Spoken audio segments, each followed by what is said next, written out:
Hello नमस्कार दोस्तों, स्वागत है आपका एक और नई वीडियो में। और मैं हूं संदीप सिंह। आप देख रहे हैं YouTube channel apply with Sandeep. NDA की तरफ से दोस्तों एक नया ग्रुप सी की पोस्टों पर एक नोटिफिकेशन जारी किया गया है। इस वीडियो के अंदर हम उस ग्रुप सी की पोस्टों के ऊपर जो अलग अलग पोस्टों के ऊपर वैकेंसीज निकाली गई है उन सभी के बारे में डिटेल में बात करेंगे। जो नोटिफिकेशन है, तो सबसे पहले हम बात करते हैं जो नोटिफिकेशन है, ये एनडीए की तरफ से यानी कि नेशनल डिफेंस एकेडमी की तरफ से, पुणे की तरफ से ये नोटिफिकेशन जारी किया गया है जो ग्रुप सी की पोस्टों पर रहने वाला है, जो अलग अलग पोस्टों पर रहने वाला है, जैसे कि एलडीसी, कुक, एमटीएस और अलग अलग पोस्टों पर वैकेंसी रहने वाली है। तो इस वीडियो में हम इन सभी पोस्टों के बारे में जानेंगे, इस नोटिफिकेशन के बारे में कि इसका जो ये आप ऑनलाइन कब से अप्लाई कर सकते हैं, इसके अंदर एलिजिबिलिटी क्राइटेरिया क्या रखा गया है, जो एजुकेशन क्वालिफिकेशन है वो क्या रखी गई है, एज लिमिट क्या रखी गई है, और इसके अंदर जो आपका सिलेक्शन प्रोसेस है वो क्या रहने वाला है। और अगर आप इसके अंदर सिलेक्शन पा लेते हैं तो आपके हाथ में जो स्टार्टिंग में जो सैलरी आएगी, इन एंड सैलरी आएगी, उन सभी चीज़ों के बारे में डिटेल में इस वीडियो में हम बात करेंगे। तो दोस्तों, जैसे कि आपको पता है, ये एनडीए की तरफ से, national defence academy NDA Pune की तरफ से ये नोटिफिकेशन आउट किया गया है। अगर हम बात करें इसके अप्लाई करने की, तो ये ऑनलाइन अप्लाई किए जाएंगे। ऑनलाइन अप्लाई की जो डेट की बात करें तो 31 दिसंबर से 20 जनवरी 2023 तक आप ये फॉर्म अप्लाई कर सकते हैं, ऑनलाइन अप्लाई कर सकते हैं। जो एनडीए की जो ऑफिशियल साइट दी गई है उसके ऊपर आप ऑनलाइन मोड में ये फॉर्म अप्लाई कर सकते हैं। अगर हम टोटल नंबर ऑफ पोस्ट की बात करें, जो अलग अलग पोस्टों पर टोटल नंबर ऑफ पोस्ट की बात करें तो 251 पोस्टें रहने वाली है, जो अलग अलग जैसे कि एमटीएस, एलडीसी, कुक, फायरमैन, इन सभी पोस्टों को मिलाकर रहने वाली है। और ये जॉब है वो ऑल इंडिया लेवल की रहने वाली है, यानी कि कहीं से भी, किसी भी स्टेट से ये बच्चा हो, ऑल इंडिया लेवल की है, कोई भी स्टेट से बच्चा इसके अंदर अप्लाई कर सकता है। अगर हम बात करें उसके बाद फीस की, तो जो एनडीए की तरफ से जो ग्रुप सी की पोस्टों पर वैकेंसीज निकाली गई है, इसके अंदर जब आप ऑनलाइन फॉर्म अप्लाई करते हैं तो जो फॉर्म फीस जो आपसे भरवाई जाएगी वो इसके अंदर 0 रखी गई है, यानी कि आपको कोई भी फॉर्म फीस यहाँ पर नहीं देनी है। अगर इसके अंदर हम बात करें, जो एज का क्राइटेरिया रखा गया है वो पोस्ट वाइज अलग अलग रखा गया है। अगर हम मिनिमम एज की बात करें तो 18 साल रखी गई है, 18 साल से ऊपर 25 साल। कुछ पोस्ट है जिनके ऊपर 18 से 25 मांगी गई है, जो जनरल कैटेगरी के लिए है, और कुछ पोस्ट है जिनके लिए 18 से 27 मांगी गई है जनरल कैटेगरी के लिए। अगर हम बात करें एज रिलैक्सेशन की, तो एज रिलैक्सेशन में जो ओबीसी कैंडिडेट है उनके लिए यहाँ पर 3 साल की, यानी कि जो 18 से 25 साल की जो पोस्ट है उनके अंदर 18 से 28 साल हो जाएगी ओबीसी कैंडिडेट के लिए, और एससी और एसटी कैंडिडेट के लिए यहाँ पर 5 साल की छूट दी गई है एज रिलैक्सेशन के अंदर। उसके बाद हम बात करें क्वालिफिकेशन की, तो दोस्तों अलग अलग पोस्टों के लिए अलग अलग क्वालिफिकेशन रखी गई है। किन्हीं पोस्टों में एक्सपीरियंस मांगा गया है, किन्हीं के अंदर आईटीआई मांगी गई है, और 10th 12th आईटीआई, इन सभी अलग अलग पोस्टों के लिए क्वालिफिकेशन रखी गई है, वो हम इसके अंदर डिटेल में बात करेंगे। उसके बाद अगर हम बात करें इसके सिलेक्शन प्रोसेस की, तो इसका जो सिलेक्शन प्रोसेस है वो 4 फेज में रखा गया है। जैसे कि सबसे पहले इसके अंदर होगा वो रिटन टेस्ट करवाया जाएगा। रिटन टेस्ट के सिलेबस की हम इसके अंदर बात करेंगे। उसके बाद जो रिटन टेस्ट होने के बाद इसकी एक इनिशियली एक मेरिट लिस्ट बनाई जाएगी जो रिटन टेस्ट को क्वालिफाई कर रहे हैं उन बच्चों की, और उस मेरिट लिस्ट के आधार पर बच्चों को ट्रेड टेस्ट और स्किल टेस्ट के लिए बुलाया जाएगा। ट्रेड टेस्ट जैसे कि जो कुक, फायरमैन जैसी पोस्टों के लिए है उनके लिए यहाँ पर ट्रेड टेस्ट करवाया जाएगा, और स्किल टेस्ट जैसे कि जो बच्चा एलडीसी के लिए फॉर्म फिल कर रहा है उनके लिए स्किल टेस्ट करवाया जाएगा, जैसे कि टाइपिंग वगैरह करवाई जाएगी। उसके बाद इसके अंदर इनिशियली मेडिकल करवाया जाएगा और डॉक्यूमेंट वेरिफिकेशन करवाया जाएगा। उसके बाद फाइनल मेरिट लिस्ट निकाली जाएगी कि किन बच्चों का यहाँ पर सिलेक्शन करवाया जाता है और किन का नहीं। तो आइए दोस्तों हम देख लेते हैं इसके अंदर पोस्ट वाइज जो एज क्वालिफिकेशन है, एज क्राइटेरिया वो क्या रखा गया है, एजुकेशन क्वालिफिकेशन क्या रखा है, किस पोस्ट के लिए एक्सपीरियंस मांगा गया है, किसके लिए नहीं, इन सभी चीज़ों के बारे में हम देख। सबसे पहले जो पोस्ट निकल कर आती है एमटीएस की, एमटीएस यानी कि मल्टीटास्किंग स्टाफ की, जिनको जो इसके अंदर वैकेंसीज की बात करें, अगर टोटल नंबर ऑफ पोस्ट की बात करें तो सबसे ज़्यादा जो पोस्ट है वो एमटीएस के पदों पर निकल कर आ रही है। जो एनडीए की तरफ से जो नोटिफिकेशन आउट हुआ है उसके अंदर जो रहने वाली है 182 यानी कि 182 पोस्टों के ऊपर total number of post MTS की यहाँ पर निकलने वाली है। इसके अंदर अगर हम एज क्राइटेरिया की बात करें तो ये जनरल कैंडिडेट के लिए, यानी कि जनरल कैंडिडेट के लिए 18 से 25 साल एज क्राइटेरिया रखा गया है। एलिजिबिलिटी क्राइटेरिया के अंदर देखेंगे हम एजुकेशन क्वालिफिकेशन में तो मात्र 10th पास, इसके अंदर फॉर्म फिल कर सकता है। देखिए दोस्तों 10th पास के लिए एमटीएस के पदों पर और एक बहुत ही अच्छी वैकेंसी ये मानी जाती है जो ये एनडीए की तरफ से निकल कर आ रही है, क्योंकि 182 पोस्टों के ऊपर और 10th पास और इसके अंदर एज जो है वो 18 से 25 रखी गई जनरल कैंडिडेट के लिए।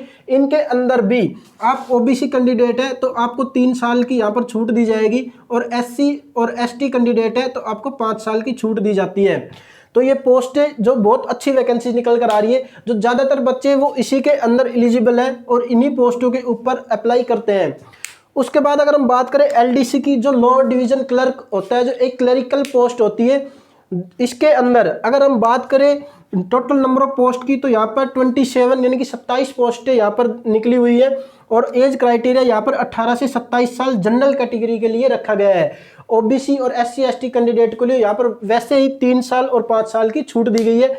इसकी अगर एलिजिबिलिटी क्राइटेरिया एजुकेशन क्वालिफिकेशन की बात करें तो इसके अंदर 10+2 यानी कि +2 आप पास आउट होने चाहिए किसी भी रिकॉग्नाइज्ड बोर्ड से। इंडिया में किसी भी रिकॉग्नाइज्ड बोर्ड से अगर आप +2 पास आउट हैं तो आप ये फॉर्म फिल कर सकते हैं। देखिए दोस्तों यहाँ पर टाइपिंग की जो टाइपिंग करवा के देखी जाती है, जो स्किल टेस्ट है उसके अंदर, तो टाइपिंग यहाँ पर आपसे जब आप फॉर्म फिल करते हैं तो आपसे कोई सर्टिफिकेट वगैरह नहीं मांगा जाता है। ये आपसे जैसे ही आप रिटर्न टेस्ट को क्वालिफाई कर जाते हैं तो उसके बाद स्किल टेस्ट में करवा कर देखी जाती है। जो हिंदी से जो बच्चे टाइपिंग करते हैं उनके लिए 30 वर्ड पर मिनट यहाँ पर रखी गई है और जो इंग्लिश से टाइपिंग करते हैं उनके लिए 35 वर्ड पर मिनट रखी गई है। आप उसके बाद दोस्तों जो नेक्स्ट जो वैकेंसी निकल कर आती है वो आती है कुक की पोस्ट पर, यानी कि जो कुक जो खाना बनाने वाले की जो पोस्ट है उसके ऊपर निकल कर आती है। इसके अंदर अगर हम टोटल नंबर ऑफ पोस्ट की बात करें तो 12 पोस्ट यहाँ पर निकल कर आ रही है और एज क्राइटेरिया की बात करें तो जनरल कैंडिडेट के लिए यहाँ पर 18 से 25 साल तक रखी गई है। इसके अंदर अगर एजुकेशन क्वालिफिकेशन की बात करें तो +2 प्लस इसके अंदर 2 साल का एक्सपीरियंस कुक से मांगा गया है, या फिर उसके अंदर ITI प्लस 2 साल का एक्सपीरियंस होना चाहिए। यानी कि आपके पास या तो +2 पास और एक्सपीरियंस हो किसी भी होटल से या कहीं से भी आपको कुक का जो एक्सपीरियंस हो वो यहाँ पर मांगा गया है, या फिर आप ITI कर रखी है और प्लस 2 साल का एक्सपीरियंस है तो आप इस फॉर्म को फिल कर सकते हैं।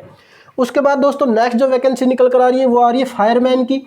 अगर टोटल नंबर ऑफ पोस्ट की बात की जाए तो 10 यहाँ पर निकल कर आ रही है और अगर एज क्राइटेरिया की बात की जाए तो 18 से 25 साल जनरल कैंडिडेट के लिए। और इसके अंदर आपको एजुकेशन क्वालिफिकेशन के अंदर 10th मात्र 10th अगर पास आउट है और आपके पास DL है, DL आपके पास हैवी मोटर व्हीकल का होना चाहिए, यानी कि आपको 6 चक्का या बड़ी गाड़ी या जो कमर्शियल व्हीकल है वो आपके पास लाइसेंस होना चाहिए। आप इस फॉर्म को फिलअप कर सकते हैं। इसके अंदर भी दोस्तों अगर आप देखेंगे तो जो सिविल मोटर ड्राइवर है इसके अंदर भी 8 पोस्ट है, जिसके अंदर एज जो क्राइटेरिया है वो भी 18 से 27 रखा गया है। इसके अंदर आपको 10+2 plus DL heavy motor vehicle जो DL है वो मांगा गया है, यानी कि जो ड्राइविंग लाइसेंस है अगर आपके पास हैवी ड्राइविंग लाइसेंस है, आप या 10वीं पास है यानी कि 10th पास आउट है किसी भी रिकॉग्नाइज्ड बोर्ड से, या +2 पास आउट है, तो दोनों के लिए यहाँ पर वैकेंसीज निकाली गई है। अगर आप +2 पास आउट है तो आपके लिए यहाँ पर सिविल मोटर ड्राइवर के लिए वैकेंसीज निकाली गई है जो टोटल 8 वैकेंसीज है। अगर आप मात्र 10वीं पास है लेकिन आपके पास हैवी लाइसेंस है तो आप यहाँ पर फायरमैन की पोस्ट पर अप्लाई कर सकते हैं। उसके बाद दोस्तों जो नेक्स्ट जो निकल कर आ रही है वो साइकिल रिपेयर की है, जो 5 पोस्टों के ऊपर निकल कर आ रही है। एज क्राइटेरिया 18 से 25 जनरल कैंडिडेट के लिए, ओबीसी और SC ST कैंडिडेट के लिए 3 साल और 5 साल की यहाँ पर छूट मिलेगी।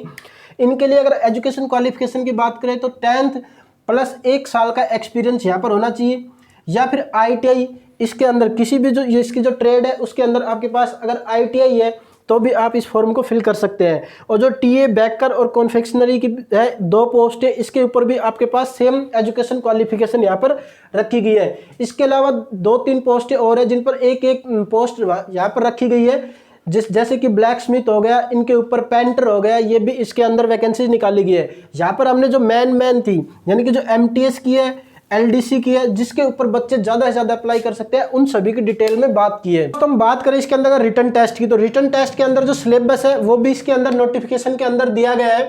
तो रिटर्न टेस्ट का जो सिलेबस है उसके अंदर आपसे रीजनिंग यानी कि नॉन वर्बल टाइप की जो रीजनिंग है वो इसके अंदर आपको दी गई है, और उसके बाद मैथ्स, इंग्लिश और GA जनरल अवेयरनेस और जनरल साइंस से यहाँ पर आपसे क्वेश्चन पूछे जाएंगे। और जो पेपर का मोड होगा वो हिंदी और इंग्लिश यानी कि बाईलैंग्वेज आपका पेपर का मोड रहने वाला है।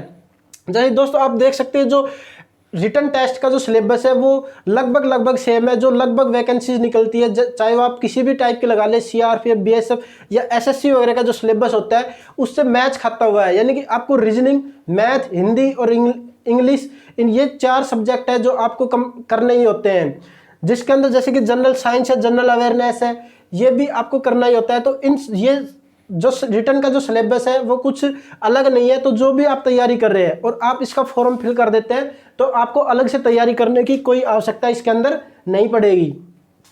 अब दोस्तों जैसे ही आप रिटर्न क्वालिफाई कर लेते हैं, इसके अंदर इनिशियली मेरिट लिस्ट बनाई जाएगी, जिसके ऊपर बच्चे आएंगे, उनके लिए ट्रेड टेस्ट या स्किल टेस्ट करवाया जाएगा। उसके बाद इसके अंदर जो अगर आप फाइनली आपका सिलेक्शन हो जाता है तो हम सैलरी की बात करें तो इसके अंदर जो इन हैंड सैलरी है वो आपकी 21,700 रुपये रहने वाली है।